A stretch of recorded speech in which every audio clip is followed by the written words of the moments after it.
Hey guys, Big Red 310 here again with this Wrestling Observer Newsletter Awards. I know I don't like to make a lot of vids over a course of a week anymore. In fact, the reason the top 100 matches of the year was not uploaded on Tuesdays is because I didn't want to make 2 videos 2 days in a row. Here's my link to my If You Build It, They Will Come video. I got a lot of good feedback on that video, which I like. So yeah, check it out if you want. But yeah, I feel I need to do this video. I do it every year. I usually do it right when the awards come out, which is the case here. And so I just want to give my thoughts on the awards. I personally love awards. I think they're very fun. I think they add a nice dynamic to the wrestling business. They give you a different perspective on things. And I really enjoy when the Wrestling Observer releases their awards every year. I used to enjoy when the PWI released their awards every year back like in 05, 06. And then they gave Vince Sean Match of the Year. I wasn't even a mark at that. I wasn't even on the internet at that point. And I think I still thought wrestling was real. Like in early 06, but even I looked at it and I said, what the fuck is this shit? Never bought into it again. Nice way to kill someone for something. But yeah, let's talk about these one by one. I remember last year, I didn't really like my video last year on this topic. It was very choppy. I edited a lot together. I literally crammed the last 10 awards in. Thankfully, now that we don't have a 10-minute time limit or even a 15-minute time limit, hopefully I'll be able to expand more. All right, let's start with Wrestler of the Year. The Wrestler of the Year this year was John Cena. Disagree with that. Wrestler of the Year is a combination of things.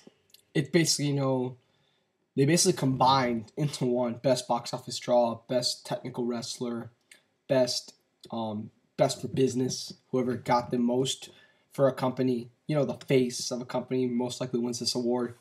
Brings a lot of attention to the company, and a couple of other aspects. Obviously draws a lot of money, all this and that. Now, I'm not saying that best wrestler is a main factor because, like I said, best wrestler is already a category for that. But I do think pure wrestling ability is a tiny fraction of this award. It is called the fucking Ric Flair Award, for crying out loud. There's a reason for that. Work rate is a part of this award. And I'm not saying John Cena is terrible in the ring. I just don't think he compares with everybody else on this list. Now, that does not mean that he should not have won this award. Oh, no. My pick was Sugiura. He was the one I voted for, actually, and he came in second place, which I thought was really nice. I did Sugiura, then Masato Yoshino, then Chris Jericho. Masato Yoshino came in third, Chris Jericho came in fifth. And really, for this award, I thought Sugiura was the right guy. He was the Noah champion, the GHC heavyweight champion from January 4th, Wrestle Kingdom, to the Joel Higuchi Memorial Show. Like, boom, he was champion the entire year. He was a great champion. He had a lot of great matches. He drew well for the company. Not amazing, but well. I mean, I blame that on the state of wrestling in Japan in general. I don't really blame it on Sugiura's title reign. And, I thought he was the face of the company in a way. I don't know. Some more knowledgeable Japanese fans might correct me on that. But I thought he was the guy. And I thought, he made a great candidate for this award. Same with Yoshino. Jericho. The thing with Cena, though, is that the main event scene in WWE is so cluttered right now. Like, everybody can be a main eventer every other month. And we all know Cena is the face, but it's not like Cena, like whenever the ratings are down, they blame the champion. Whenever the pay-per-view buys are down, they blame the people who are in the main event, which usually is the champion. Cena was never really in that position. A lot. He was, but not a lot. I mean, if you think of it, after his feud with Batista, when Sheamus was champion throughout the summer, and Sheamus had that thing with Orton, and then Orton was champion, and then Miz, Cena was really only champion for that small block when he beat Batista for the title. And to me, at least, while I'm not saying you have to be the world champion to win this award, I do feel that not all the success and failures of a company, they really attribute it to their champion. But the way the championship is in WWE right now, where everybody holds the title, it's not that big of a deal. But I do feel that since that spotlight is shared, as opposed to a Noah, where the championship spotlight really was all on Sugiura, I feel that if you combine each qualities for each up, I think Sugiura's is a little higher than Cena's. That's just my opinion. Same with Yoshino, actually. Like, for instance, I put Jericho in here, and Jericho wasn't even there the last 3 months. But Jericho was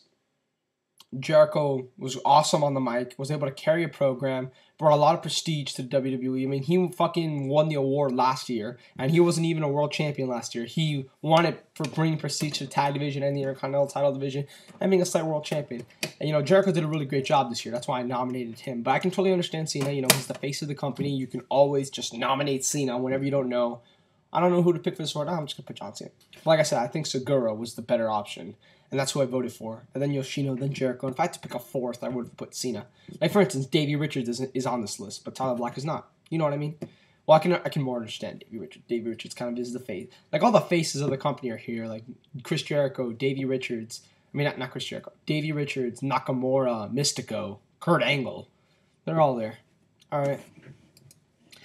Let's move on. So I can totally, like, WB is the biggest company, so I can understand. If they're just going to pick faces of the company, they pick John Cena. I can understand it, but I still thought Sugiura should have been the choice. MMA most valuable, Brock Lesnar. I don't even think that's a contest. 1 million pay-per-view buys in 1 year. The second person ever in history to ever do that besides Mike Tyson, I think. So yeah, he's definitely the most valuable. GSP to Cain Velasquez, I guess. Most outstanding wrestler, Daniel Bryan won this award. I actually voted for Daniel Bryan. I know a lot of you would be surprised by that. I had Daniel Bryan, Davey Richards, and fuck, who was the third? I think my third was Tyler Black. Now the reason that I had Daniel Bryan and not Davey Richards was because holy shit. Oh, sorry, I'm just looking at some of the other words. The reason I had that was because Daniel Bryan in the WWE, like Instant Classic G1 pointed this out to me. He made a great point. These matches that Daniel Bryan are having on pay-per-views, with the guys he's wrestling, he's giving them the best matches of their career. Ziggler, Miz, Ted DiBiase, fucking... He gave William Regal his best match in years. Well, that's because, actually, maybe a year. I think Regal's match with Christian was better. But for like a 5-minute match, I thought that match was good. Really good. And, you know, he's wrestling... His wrestling quality is just really, really good. And not to mention that, when he was on the indie scene in the summer, he didn't lose a fucking step. He was still putting on amazing matches with Johnny Gargano, with Shingo, with Tim Donst. I heard his match with Yamato was great. His match with Mox was great. His match with Younger was supposedly great. His match with Munenori Sawa was great. His match with Bobby Fish was great. Again, same principle applies. He's giving these guys the best matches of their careers. Maybe not the case with Shingo, but... In America, the best I've seen from Munenori Sawa, the best I've seen from Johnny Gargano, the best I've seen from Drake Younger. Well, I haven't seen that match yet, but I've heard. The best I've seen from Bobby Fish. It's a continuing thread here. Trend, I guess. So yeah, undoubtedly, he is the best wrestler in the world. I've always believed this. And as great as Davey Richards was this year, yes, Davey Richards did put on more 4-star matches. Gotta give it to Daniel Bryan. However, if this man was not injured, if Naomichi Marufuji did not get hurt, he would have been my vote. Because he was my MVP of 2010 back in June. But, then he got hurt, and I'm sorry. Can't give it to you. But yeah. Most outstanding fighter of the year. No surprises, GSP. Nothing to it there. Best box office draw, Brock Lesnar, like I said. 1 million pay-per-view buys in 1 year. Only done by one other person in American history. That's pretty much a given. Feud of the year. Alright. This one I liked. I did vote for Chikara versus the BDK, but I don't think that was considered a feud per se. Because technically, you know, I've been thinking about this. The more and more I think about it, the more and more to me it kind of resembles the theme of the company than an actual feud. Even though it is personally. And like I've been telling other people, you can't really compare. You're comparing a one-on-one feud to like an entire humongous thing. But at the same time, I believe WCW versus NWO won in 1996. So I'm not sure, even though that was kind of different. But anyways, if they're talking just person versus person feuds, Kensuke versus El Generico, by far, best one out there. So happy that it won. Ring of Honor definitely deserves this recognition. And I'm very happy to see Kevin Steen, and they fucking destroyed the place. They had 299 first place votes. The second place winner in first place votes was 125. And they had 2,000 votes in total. The second most amounts of votes were 1,000. These guys destroyed it. I mean, and they beat the 3 top UFC pay-per-view feuds of the year. GSP Koscheck, Quinton Jackson, Rashad Evans, Anderson Silva, Chael Sonnen. Then Taker Michaels, Cena Nexus, BB Hulk Shingo, Beer Money, Motion Machine Guns. I'm surprised that one didn't place higher. Rey Mysterio, CM Punk. Very underrated feud, by the way. Not a lot of people talk about that one. And LA Park versus La Parka. But yeah, good shit. Good shit. Definitely very happy that Steen and Generico won. Very, very happy. Tag Team of the Year. Chris Hero and Claudio Castagnoli. Alright, this one I disagree with. Yes, as far as talent goes, they are by far, or I wouldn't say by far, but they are the best tag team. But in my opinion, their best match this year was against the Motor City Machine Guns. I know, actually, I think quite a few people would agree with me on that. I mean, it's a pretty general consensus. I know a lot of people really love their Big Bang match with the Briscoes. That match to me was overkill, and I just think their match with the Guns was better than their match with the Briscoes at Death Force Honor. So, in my opinion, that was their best match. And I do think they're a great, wonderful tag team, best tag team in the world as far as talent goes. But like many people have said, if it weren't for the Motor City Machine Guns the last few months, TNA would be beyond abominable. Like, their matches single-handedly saved the pay-per-views. Every single TNA pay-per-view where these guys had a match, you're almost guaranteed a 4-star match or a 3 3/4 star match. It really was amazing. They did it at Victory Road. They did it at the whole effing show. They almost did it at No Surrender. They did it at Bound for Glory. They did it at Turning Point with a fucking Team 3D. And they did it at Final Resolution. They are such a wonderful tag team. Their matches mean so much more to the company than the Kings of Wrestling matches do. The TNA tag team matches mean so much more to TNA than the fucking Kings of Wrestling matches in Ring of Honor. And that's the sad truth. So that's why I voted Motor City Machine Guns as number 1. But I can totally understand why Chris Hero and Claudio Castagnoli won this award. I personally didn't think that they deserved it. I personally thought they should have gone to Sabin and Shelley. But hey, you know what? They are the best tag team in the world as far as talent goes. So no complaints here. Beer Money came in 3rd. Then it was Apollo 55. Then the Briscoes. Then Bad Intentions. Then the Golden Lovers. Then the American Wolves. Then Kamikaze USA. Then the fucking Hart Dynasty. What? That's kind of random. Oh well. But yeah. Very happy for Chris and Claudio, though. Good for them. And good for freaking, they and the Wolves won it last year, too. So Ring of Honor got it 2 years in a row. Most improved. I will wholly agree with this one. Sheamus. Good Lord Jesus, did I despise this man. Probably the most popular video I ever did, or one of. It's not the most viewed, but it probably by far has the most comments. I get a comment once a week on this video. Why Sheamus winning that title was a bad thing. There's these two guys who are having this humongous comment war that has taken the span of more than a year. And I still get comments this day from this guy responding to the other guy. Oh, you're still a faggot. Like all this crap. It's been going on for a very long time. I detested Sheamus. I hated Sheamus with a passion. But I've grown to like him. I've grown to get used to him. I even made a video saying I don't hate Sheamus anymore because the guy has impressed me. Whether it be his look, his presence, his mic skills, which I think are pretty good. And, you know, he's gotten better in the ring. Everything about him has just improved so much. And that's why I have no problems with him winning this award. And that's why, you know, I'm not really upset at Sheamus like I once was. I really, really, really hated this guy at one point. So, really, I have no problems whatsoever. And, oh, shit, by the way, for box office, for Feud of the Year, I'm looking at my list. I just pulled up my list right now. For Feud of the Year, there was one that I put that I don't think I saw, and that was Jon Moxley versus Jimmy Jacobs. Nope, I don't see it anywhere. That's kind of sad. I thought that feud was really underrated. Tag Team of the Year, covered that. Most improved. Like, I didn't have... Now, my personal pick was Wade Barrett, but technically Wade Barrett started this year. Now, I picked Wade Barrett because he's improved throughout the year tremendously, but I think they were kind of thinking improved from the year prior, so I don't think Wade Barrett really counts. But yeah, Sheamus, good. Oh, Best on Interviews. I don't even know who won that one. I didn't even see that one when I first saw it. I guess this will be very interesting for me. Best on... Oh, actually, I did see this. I remember. Good Lord Jesus, Chael Sonnen. Chael Sonnen freaking destroyed this award. Me, personally, I put Steen, Punk, Jericho, because I didn't want to put a Ring of Honor, a UFC guy. And I'm looking at this. It's Chael Sonnen, The Miz, kind of surprising. And then Punk, Jericho, Steen, Flair, Moxley, Barrett, Koscheck, Cena. Batista, Del Rio, Frank Mir. Chael Sonnen, what can I say? He did some great interviews. You guys, like Wrestling Observer Radio played a bunch of clips of him just like on Jim Rome is Burning, and it was so funny. Like the way he blatantly manipulates the question that was asked. I mean, he's a wonderful promo. I wanted to see that fight. I'm not even that big of a UFC fan. I guess I kind of am now. I kind of want to see every show, but back when I wasn't, I really wanted to see that based on what this guy was saying. Yeah, Chael Sonnen. As far as pro wrestling goes, the fact that The Miz beat Punk, Jericho, and Steen, and Flair, and Moxley, and Barrett, and And Cena, I can kind of understand that one. I didn't like that. Let's see. Most charismatic. John Cena.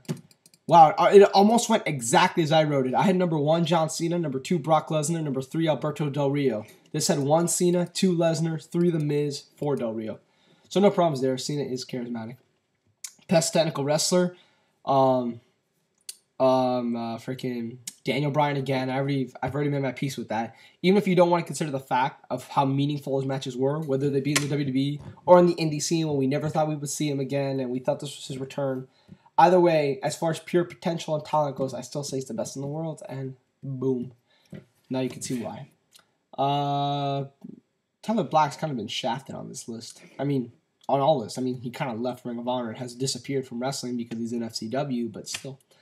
Bruiser Brody Award, Kevin Steen, no problems there. John Moxley was my pick, actually.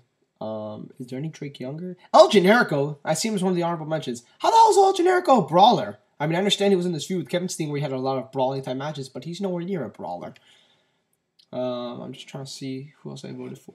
John Moxley, Drake Younger, Sami Callihan. Drake Younger and Sami Callihan are allowed on this list. John Moxley came in second, though. Best flying wrestler. Best flying wrestler. I disagree with this one. I remember reading this. I read these results on my phone while I was doing something for school. And I'm on there, I'm like, scrolling down, I'm like, Kota Ibushi is wonderful, don't get me wrong, but I do think Ricochet has wowed so many people this year with his high-flying prowess, and I really did feel that he deserved to win. I put Ricochet, El Generico, Kota Ibushi. El Generico's on this list too, by the way. So I do feel bad that Ricochet did not get credit where credit was due. I mean, he still came in second. That's pretty impressive. But considering he doesn't even wrestle on the main indie stage. I mean, he doesn't really wrestle. The closest is PWG, but that was 2 matches. I mean, what am I saying? He wrestles for Dragon Gate. Duh. I mean, he doesn't wrestle like in Ring of Honor. Like a lot of the indie guys here, if you don't work for Ring of Honor, you being on an indie limits your chances of being on this list. And he's only started recently working for Dragon Gate USA, and so like I guess like it's a new phenomenon, and not a lot of people have gotten into him yet. And Kota Ibushi won it last year, so I guess, people could have just said, oh, who won it last year? Oh, Kota Ibushi. Let me just put it. And Kota Ibushi is awesome, don't get me wrong, but I just felt this was Ricochet's year. I felt like he really opened up so many eyes. Most overrated. This is almost exactly as I put it. I put Randy Orton, Kane, Abyss. This is Kane, Randy Orton, Abyss. Sorry, Kane. I mean, I said Orton because Orton really is at the top spot of the company, and I don't feel like his overall qualities of a wrestler don't match with it. And Kane really isn't in the top spot, though. I mean, he was world champion, but he wasn't like the fucking borderline face of the company like Randy Orton was. They were talking having Randy Orton replacing John Cena, for crying out loud. But yeah, Kane, I love you, Kane, but I can totally understand that. And Abyss came in third. What can you do? RVD, Instant Classic G1 would like that. McIntyre, Morgan, Mr. Anderson, Jeff Hardy, Big Show, Tommy Dreamer, David Otunga, Rob Terry, John Cena, Michelle McCool, Team 30, The Miz, Kevin Nash. Alright, moving on. Most underrated, Caval. I put Caval, Christian, Daniel Bryan. This was Caval, Christian, Evan Bourne. Jack Swagger's on this list. How the hell is Jack Swagger on this list? He was world champion I know he was a shitty world champion, but they still gave him the freaking title. It's not like he was like stuck in the lower mid card like Caval was. Joe, Tyson Kidd, Daniel Bryan, Dolph Ziggler. Totally agree with Caval. He was my pick. I was still a little upset when he got released, but yeah, Caval, Christian, can totally understand. Promotion of the year, UFC, Ring of Honor, Dragon Gate. This is UFC, Dragon Gate, New Japan, Ring of Honor, whatever. UFC is by far and large the promotion of the year. Best weekly TV show, Ring of Honor on HDNet. Now, last year, they did not deserve this award. I will openly say, I voted for SmackDown last year proudly. And I know a lot of people that said, oh, why did Ring of Honor win it? Because they didn't deserve it. Their TV show was a mess last year. It was so much worse than it is now. And I think now the show's gotten a lot better. And I'm in full support of it winning Best TV Show. It is by far the best show on television as far as wrestling goes. I actually had Raw third because I do think there's just been so many great Raws. Like there's a great Raw like every 3 to 4 weeks. Like I remember in December we had like the King of the Ring everybody liked, the old school Raw everybody liked, the The Raw after TLC, everybody liked. The Raw before Survivor Series. And 2 hours before. Like, Raw does put on a few great Raws every once in a while. That's why I put it at number 3. I had Dragon Gate Infinity as number 2, which I do watch some of. Not a lot, but some. And it came in 4th. Ultimate Fighter came in 2nd. SmackDown, Bellator, New Japan, Superstars, AAL, AA, CMLL. Alright. Match of the year. Alright. Now, before any of you complain, I want to make sure you are informed that no matches in December count. So Kevin Steen versus El Generico was not included. It will be included on the ballot for next year, where hopefully if people don't forget about it, I do think it could have a good chance of placing high in the ratings. But my 3 were, I had to submit 3, so I put BB Hulk, Shingo, Tyler Davey, Taker Michaels, not in that order. And I will not tell you what order, because my top 5 is going to be a big deal for my top 100 matches of the year. Let me just look at what actually won. Taker Michaels won, which I'm perfectly fine with. Tyler Davey came in 2nd, and it was close too. It was really close. I'm really surprised at actually how close it was. Then it was Danielson Shingo, then it was BB Hulk Shingo, then it was Chris Hero, Akira Tozawa, Prince Devitt, Naomichi Marufuji, Koji Kanemoto, Fujita Junior Hayato. Oh, Hayato, I remember this. This is the one that Alan for L said was 5 stars.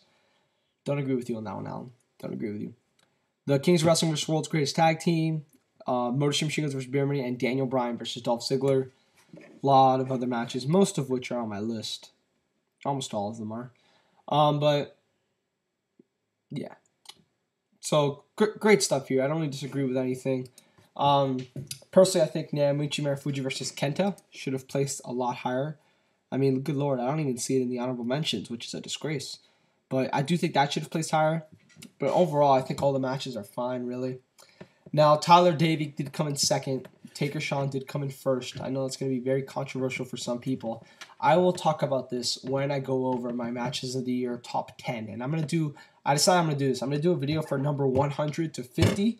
Then from 49 to 11, and then I'm going to do one dedicated to my top 10, because I've reformed my top 10. It's not the same top 10 you see on my channel. Oh no, I've changed it. It's much different. So, I'll talk about it in depth. But overall, I'm fine. I would have been fine if Tyler Davey wanted to take a Marcus came in 2nd. I'm fine the way it came out. There you go. Whatever. I'll get to that one later.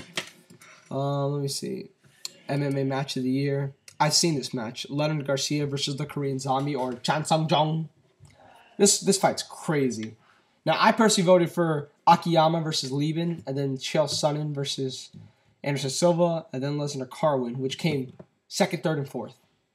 But because I didn't see this match at that point. I saw it eventually. I saw it like 2 weeks ago, and I thought it was awesome. So no complaints there. Then we got Rookie of the Year. I had Adam Cole, Green Ant, Tursas. This was Adam Cole, Green Ant, Rich Swann, who placed unbelievably high. Did not think he would place that high. Then like Percy Watson, Usos, Naomi, Christina Von Eerie. Christina Von Eerie? No! She was a regular in 2009. Get your shit right. I think so.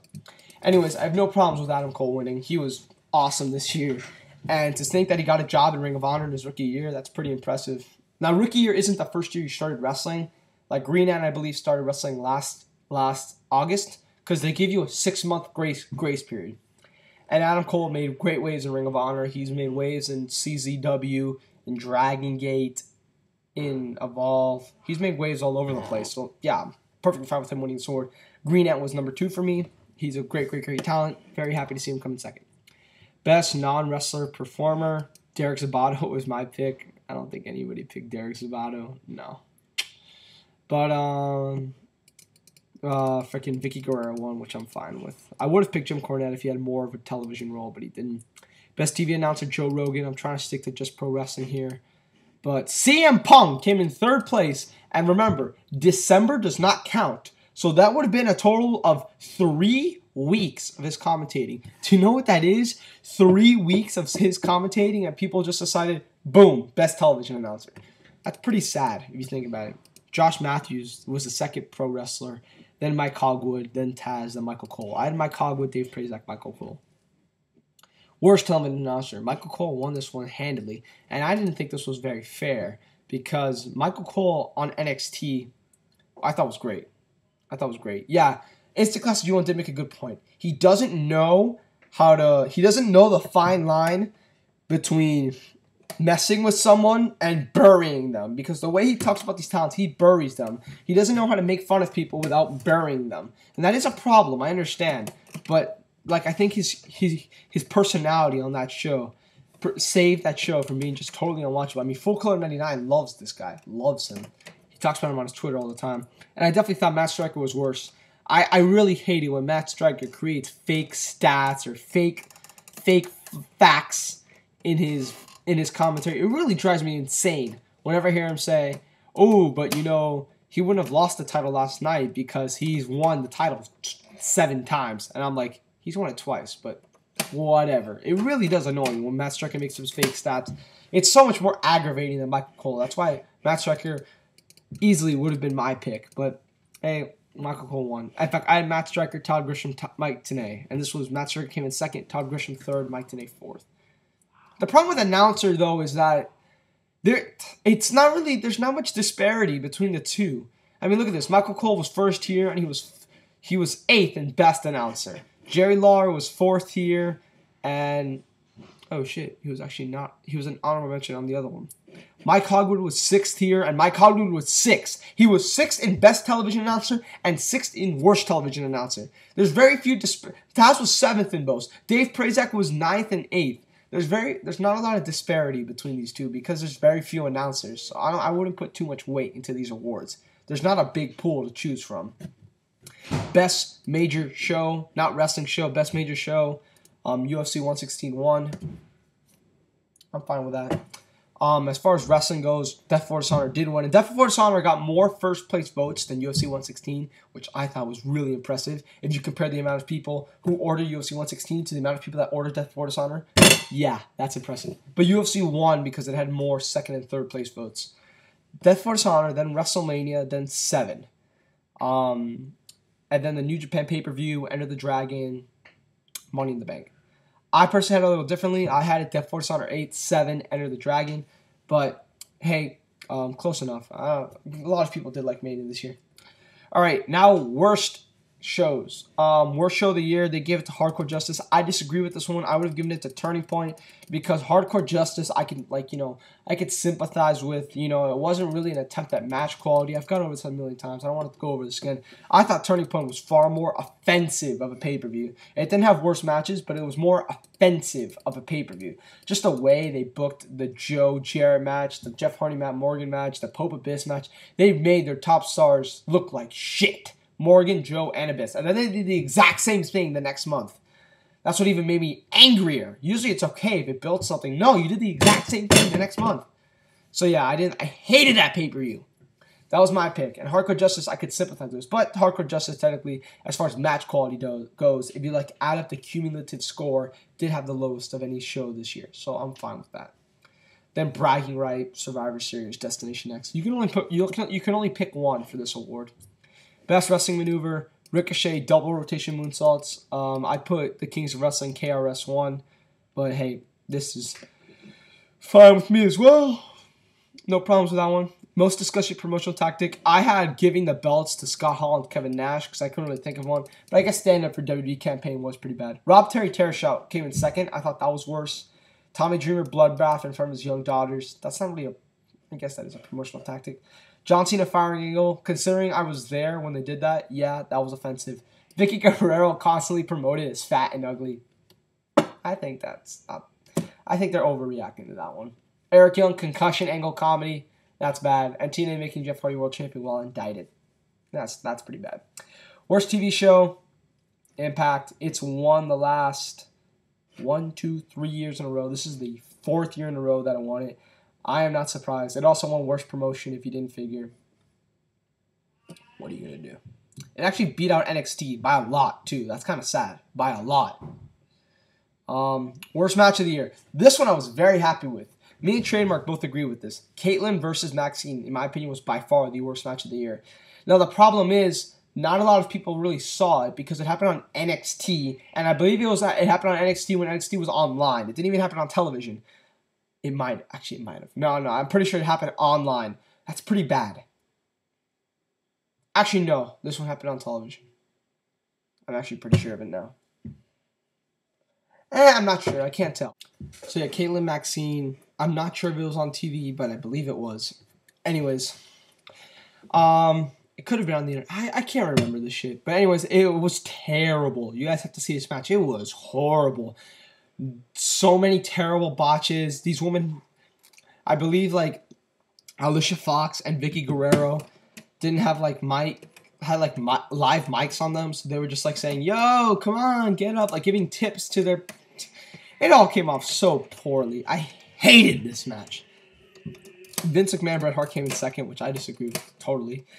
Anderson Silva, Damian Maya, Undertaker versus Kane, Hell in a Cell, Andre Whitner versus Nick Lenz, Frank Mir versus Mirko Cro Cop, and Conan versus Cybernetico. Not a lot of pro wrestling on that one, but yeah, Caitlin Maxine, that one's horrible. You guys have to see that match. That's pretty bad. Worst feud of the year, Edge versus Kane. No surprises here. That was my vote. Now, technically, a lot of this feud was in December, but the big bulk of it was in November. Undertaker versus Kane, Hogan and Bischoff versus Dixie Carter, EV2 versus Fortune, John Cena versus Nexus. Again, not a lot of disparity in that one. And Randy Orton versus Ted DiBiase versus Cody Rhodes, and Team 3D versus Nasty Boys. Everything's fine there. Worst promotion, TNA. Best Booker, my pick was Mike Quackenbush. For pro wrestling, they had Gedo and Jado, who do New Japan New Japan, I believe. Yeah, I believe. Anyways, Quackenbush came in second in pro wrestling. The winner was Joe Silva, but as far as pro wrestling goes, Mike Quackenbush, then Gabe Sapolsky, then Pierce, then Shelby, then Conan, then Hunter Johnson. Promoter of the year, Dana White. That's not even close. Best gimmick, I put Kevin Steen as a psychopath. I don't know if that really counts, though, because I don't really think they considered it a gimmick as much as a heel turn. But they had Alberto Del Rio, then Nexus, then CM Punk Straight Edge Society, then Santino, then Batista, then Cody, then Pope, then Chael Sonnen. But yeah, Alberto Del Rio, perfect fine with me. Worst gimmick, I had Hulk Hogan, Abyss as Hulk Hogan's protege, when he had that new theme song and everything. They had Orlando Jordan, Mystery General Manager, which I think is pretty funny, because who would you award that to? The WWE creative team? Eric Young, Concussion Angle, Robbie E, Abyss, Michael Cole, Winner, Hornswoggle, Jeff Hardy as a heel, EV2. Nothing wrong with that one. Best book, I haven't finished it, but Countdown to Lockdown is a pretty awesome book. I love that book so far. I still haven't finished it yet. The second pro wrestling book was The World According to Dutch, which I've also heard was great, and 101 Strangest Matches. Best pro wrestling DVD, I have not seen this.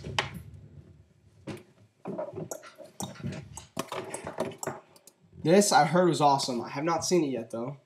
That's why I didn't vote for it. I didn't think it was fair to vote for a DVD I haven't seen yet, but that did win. Chris Jericho, Breaking the Code. The Ricky Steamboat DVD, which is right over there on my desk. That one I also haven't seen, which came in second. And then the Hart Family Anthology, which I did vote for, because that was the only one I had seen. And then the Shawn Michaels, then the Best of Raw. So of the ones I saw, I felt that the Hart Family was the best one. But if I had seen the Chris Jericho one or the Ricky Steamboat one, I probably would have voted for that.